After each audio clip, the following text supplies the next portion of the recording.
Hey, everyone. Ah, Granny. You're back.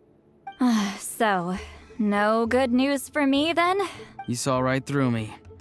The Traveler collected a lot of spirits, and I checked all of them one by one. None of them matches Leela's description. I figured. It was written all over your face. It's alright. I didn't exactly have high hopes for the needle in a haystack approach anyway. Leela's condition is still stable, but we're not really getting anywhere. Well, luckily, I made some progress on my end. Leela's parents told me that he made a new friend recently, and apparently he's been out of the house for days at a time. On one occasion, they secretly followed him and saw him and his friend tinkering around with something at a camp. Yeah, some guy who goes by the name Kokuchu, dressed in what looked like Inazuman attire. Is this really all I'll need, Mr. Kokuchu? Based on my studies of the ancient texts, hypersensitivity is usually treated with desensitization therapy. So, I figure there's no reason it shouldn't work in reverse. Now, for a poor chap like yourself with no sensitivity to spirits whatsoever, you'll have to completely immerse yourself in spiritually rich substances for this to be effective. I'm electing to name this approach hypersensitization therapy. Is it risky? You're the spirit duffer, not me. I'm sure you're more clued up than I am on the potential consequences of brute force clairvoyance. Ultimately, it's your decision. All right, but I do have one last question. What's in this for you? People like me obviously don't have much clout in this tribe, so it's not like I can offer you much in return. You think I'm looking for a reward? Oh, my good sir, take a look at my face. Isn't the answer written here clear as day? What? What's written there? Just a friendly guy who's happy to help. What? So some random guy from Inazuma just felt like helping Leela cure his spirit deaferness? Hypersensitization therapy, huh? What a novel idea. Could that really work? Not on Leela by the looks of things. It's anything but novel. Our tribe used to offer it as a treatment once upon a time. But it was so fraught with risks and had such an abysmal success rate that it was eventually outlawed. As for this Kokuchu fellow, I'm sure he has his own agenda. He conveniently disappeared right after Leela got into this mess. Leela's parents gave me the address of the camp, so I went and checked it out. There were clear traces of spiritual energy. And also, look what I found. What's this? A broken shard, probably from a weapon or some sort of ceremonial implement. You feel that? It might look old, but it has extremely strong traces of spiritual energy. Leela must have used this as his medium. It would definitely explain how a spirit duffer like him was able to trigger a clairvoyant experience. Wait, there's something else. It feels so familiar. I think this is somehow connected to my ancient name. Connected how? Is it like a shard of an ancient name? No, more like... I think this item might have belonged to a previous bearer of my ancient name. Okay, that's it. Granny's getting itchy clairvoyance fingers. I'm going to try using this shard as a medium. Cool, same as last time? The Traveler can use the Spirit Loom to record what you find on a woven scroll. Nope. Auroron can do the recording this time. Why? It's a safety measure. You have a better understanding of the spirit domain than the Traveler. If this really is a Sanhaj relic, you'll be better placed to deal with the fallout in the event that something goes wrong.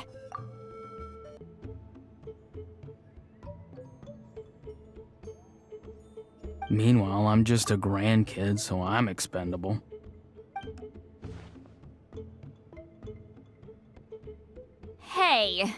you blabbing on about? Sorry, Granny. I'm ready now. Then let us begin.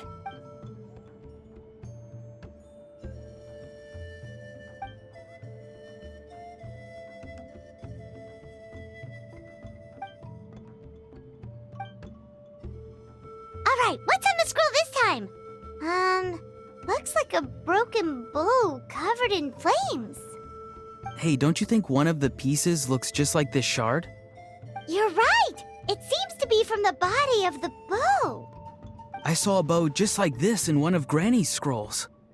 Yes, it's the weapon Sanhaj used in the Battle of the Mare Javari. I guess that proves it. This shard is a bona fide Sanhaj relic. Good old Sanhaj.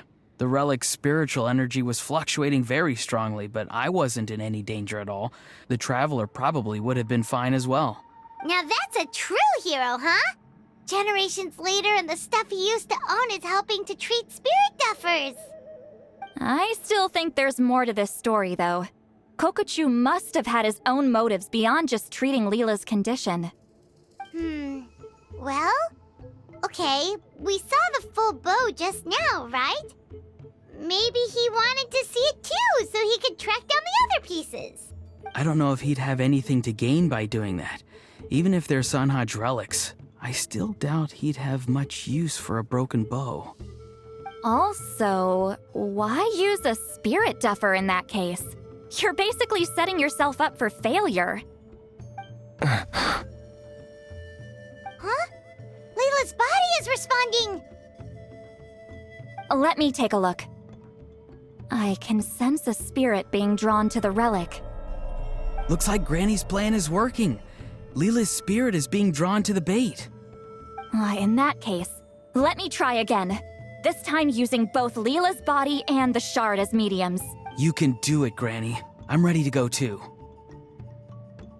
You got the... Plus, Aurora went last time. It's only fair to take it in turns. Fine by me.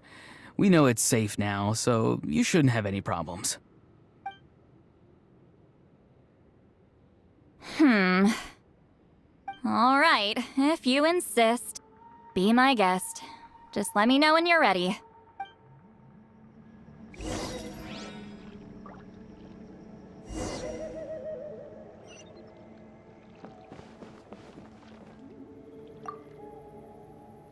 You ready? All right.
Another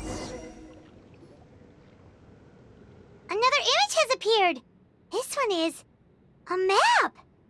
A map? Of where? Could it be the Mare Javari? The Mare Javari? The Mare Javari was reduced to a desolate wasteland after that big battle. Or rather, it became known as the Mare Javari after what happened there. The ashes of the monsters and warriors who fought there covered the entire battlefield. Sometimes, bone-chilling cries would be heard from the depths. Other times, the whole region would become engulfed in towering flames, drowning out the cries. That place is full of untold dangers and mysteries. Over the centuries, the finest adventurers have tried to prove themselves by venturing in. Sadly, most ended up perishing there. That lasted up until around 20 or 30 years ago, when strange things started happening. People started speaking of an enormous dark creature the size of a mountain, roaming around inside the Mare Javari. And then, shortly after that, the whole region just completely disappeared. Nobody knows how, but that infamously ominous place just vanished from the face of the world. What? How the heck? I know, right? Anyway, if I'm not mistaken, the place indicated on this map is where it used to be before it disappeared. At the westernmost part of Natlan. It's a very remote location, far away from any of the tribes. There never used to be a settlement there, but there's more people since the Mare Javari disappeared. Anyway, that's just what I've heard. I've never been there myself. This is what age does to you. The older you get, the less adventurous you become. That's just an excuse. Granny's too lazy to take a trip that far away. Hold on a second. There's a spirit approaching the shard and the woven scroll. Oh, Leela's body is responding again! Quite a strong reaction this time. Does this mean what he was really seeking was the Mare Javari's location? I sense it too. There's a soul nearby. Almost a complete one. This is creeping Paimon out! Seems like the plan is working. So, can we just wake him up now? Not today. You might think bringing a spirit back into its body is like pouring water from one bottle into another, but it's far more complicated. I need to borrow a ceremonial sword and make some other preparations. It'll take me about 2 days. But don't worry, now that his spirit's returned, there's just one step left. Let's meet up again in 2 days.